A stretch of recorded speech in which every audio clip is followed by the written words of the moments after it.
संविधान जलाया गया। अगर संविधान के रक्षक होते तो उनके खिलाफ कार्रवाई करते, लेकिन बीजेपी गवर्नमेंट ने नहीं उन पर कार्रवाई किया। अभी जैसे परसों 3 दिन पहले एक वीडियो वायरल हुआ है दुल्लापुर चौहान मार्केट में, एक महिला को सारेआम रोड पे मारा जा रहा है, उसकी बच्ची को निकाल कर बाहर नंगा तक कर दिया गया है। तो फिर यह कहाँ से आ रहे हैं जब सारे लोग जो भी थे बदमाश, गुंडे बदमाश सब बाहर चले गए या ऊपर चले गए, तो आखिर ये कौन कर रहा है? ये सब देखिए उनकी बातें पूरी हैं।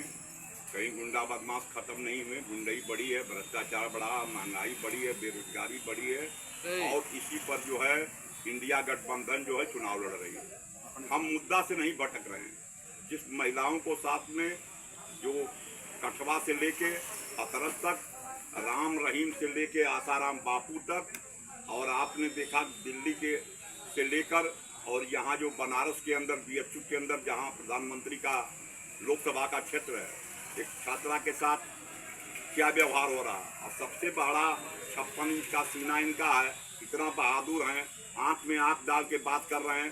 तो मणिपुर में हिंसा हो रही है, वहाँ नंगी करके लड़कियाँ घुमाई जा रही हैं, वो हमारी बहन नहीं है, वो हमारी बेटी नहीं है। इन लोगों को नहीं दिखाई देता कि मणिपुर के जो नौजवान हैं, जो बहनें हैं, जो बेटियां हैं, माँ हैं, वो हिंदुस्तान की माँ बेटी हैं कि नहीं है? तो क्या ये हर मंच पे जो लोग कह रहे हैं कि महिलाओं को सम्मान मिला है इस सरकार में 10 साल से, तो क्या ये सब क्या है? ये पोतला है? पोतला देखिए पूरी तौर से है।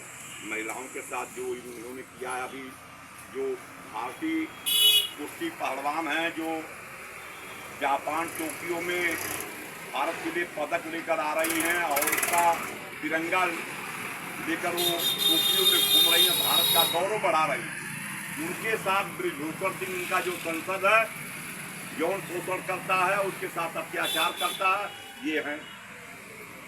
आसाराम बापू को आप देख लीजिए, राम रहीम को कितनी बार छोड़ गए।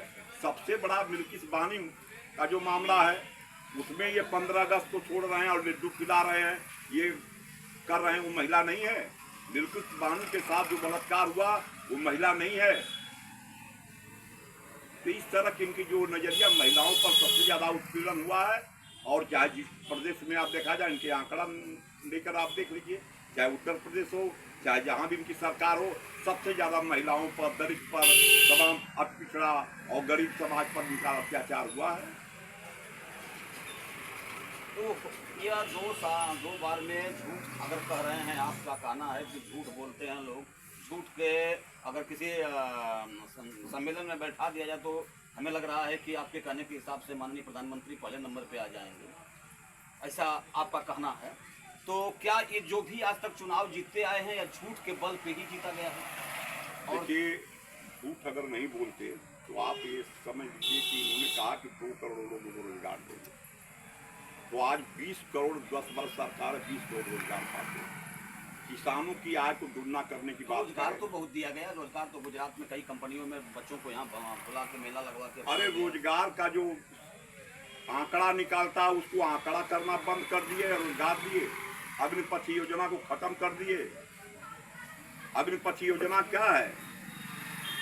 अग्निपथ योजना खत्म करके 4 वर्ष के लिए आप नौकरी दे रहे हैं। तो अच्छी बात है कि 4 वर्ष में सभी लोग धीरे धीरे नौकरी पा जाएंगे। वैसे 26-27 साल एक ही आदमी काम नौकरी करता रहेगा। तो उससे अच्छा तो 1 वर्ष के लिए कर देंगे, ताकि पूरा भारत के जो दुनिया का सबसे युवा देश है और सबसे ज्यादा बेरोजगारी है, सब निपट जाए कई बार में। 1 वर्ष कर दें नौकरी, ये कोई काम होता है?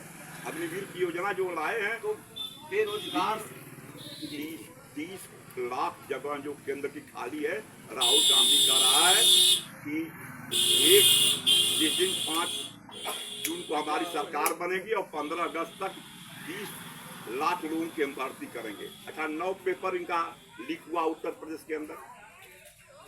बिहार में भी अभी तेजस्वी ने परीक्षा करा, एक भी लीक नहीं हुआ। और उसके बाद जब तेजस्वी हटा है तो पेपर लीक हो गया है। ये लीक का मामला है? व्यापक घोटाला मध्य प्रदेश में हुआ क्या है? क्या नहीं जांच करा ले रहे? जो बेरोजगार इस समय बच्चे हैं, चाहे वो किसी भी कई वर्ग के लोग हैं, तो क्या उम्मीद है कि वो आपका साथ देंगे?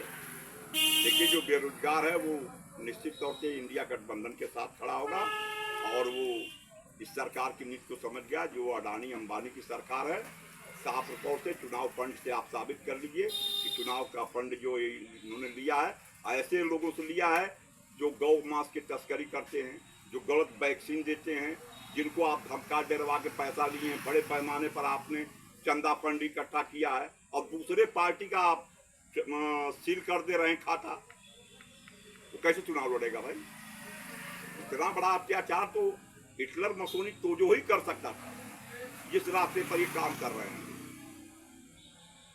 तो सीज करने के मामले में तो कहते हैं कि अफजाल अंसारी कतार विदेशों से जुड़ा है, वो आतंकवादी रहे हैं, माफिया रहे हैं। मुख्तार अंसारी तमाम वादे कर रही है, अपराधी है।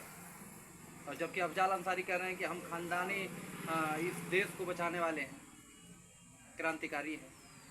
देखिए, किसी के कहने से नहीं होगा, किसी के कहने से नहीं होगा। उसका सब ये गृह मंत्री हैं, ये देश के प्रधानमंत्री हैं। अगर अफजाल अंसारी का तार जुड़ा है उसको जांच कराएं और जांच करा के ऐसे लोगों को जेल भेजें। लेकिन जो लोग कर रहे हैं उनको क्यों बचा रहे हैं? बहुत से ऐसे लोग हैं। अफजाल अंसारी अगर ऐसा किए हैं तो आप जांच कराओ। गृह मंत्री आपके हैं, विदेश मंत्री आपके हैं, प्रधानमंत्री आपके हैं, मुख्यमंत्री आपके हैं। ये कहां से तार जुड़ गया? ये क्या कर रहे हैं लोग? विदेश से तार जुड़ गया। देखिए, बात जाके कहते हैं जिन्ना के दिन भर पाकिस्तान हिंदुस्तान करते हैं, लेकिन जिन्ना के मजार पर जाके चादर चढ़ाते हैं और बिना बताए चले जाके बिरयानी खाते हैं। गहन से कि हम आंख में आंख डाल के बात करेंगे। आज तक चीन का नाम नहीं लेते लोग, जबकि भारत के भूभाग पर कब्जा कर लिए। वहाँ के लोग, वहाँ की जनता धरना दे रही है, वहाँ की जनता प्रदर्शन कर रही है। 370 खत्म हो गया तो पार्टी के क्यों ने 3 लोकसभा में चुनाव में उम्मीदवार भाजपा ने पेश किया? उम्मीदवार नहीं इनके पास है, भाग गए, चुनाव लड़ने से भाग गई भाजपा। अगर 370 इतना अच्छा है तो इनको लड़ना चाहिए ना। जनता इनको वहाँ की 10 सीट या 7 सीट जो भी है कब विजयी बना देती। लेकिन ये 3 सीट पर लड़े ही नहीं चुनाव, भाग गए।